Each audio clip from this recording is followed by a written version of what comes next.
Msanii wa Bongo Flava Lavalava amethibitisha kwa mara ya kwanza kuondoka katika lebo ya WCB ambayo inamilikiwa na Diamond Platnumz, na ni kwamba Lavalava aliweza kuonyesha dalili hizo na baadaye akaweza kusema rasmi siku ya juzi, ambapo tarehe 14 mwaka huu wa 2025 wakati alipokuwa akihojiwa na waandishi wa habari akisema kwamba kwa sasa yeye hayupo kwenye lebo yoyote, ili hadi kwa sasa ameweza kuunda lebo yake rasmi na baadaye kuweza kutoka WCB ili kwamba hawezi kujisimamia mwenyewe. Na ni kwamba Lavalava aliweza kuzungumza akisema kwamba kiukweli sasa hivi najitegemea, kama ulivyosikia kiongozi wetu alitupa nafasi ya wasanii tuweze kujitegemea na mimi nikawa mmoja wao. Namshukuru sana. Sasa hivi rasmi nipo na timu yangu ya Byte Gang.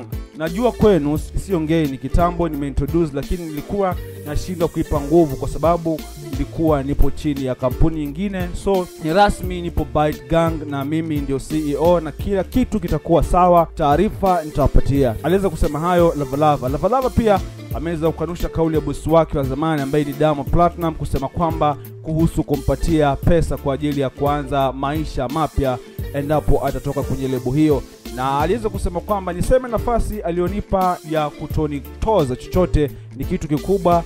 Ile posho nadhani alikuwa anatania, labda pengine hakumaanisha kama mlivyokuwa mnachukulia, lakini kama itatokea akiweza kunipatia nitapokea. Mimi hata nikiwa nina hela kiasi gani siwezi kumzidi tajiri, akinipa nitapokea, lakini kwa sasa bado hajanipa. Aidha ameweza kuzungumza kuhusu mashabiki ambao wanasema kuwa baada ya kuondoka Wasafi amepotea kwenye ramani ya muziki. Akaweza kusema kwamba mimi ni mmoja ya wasanii ambao hayo maneno nimekutana nayo sana, lakini hapa shughuli ndiyo kwanza inaanza. Hata hivyo mimi mashabiki zangu nawapenda sana, wakiona kitu hawanyamazi, wanaposema na mimi naendelea kuonesha, na achia mawe mengi sana.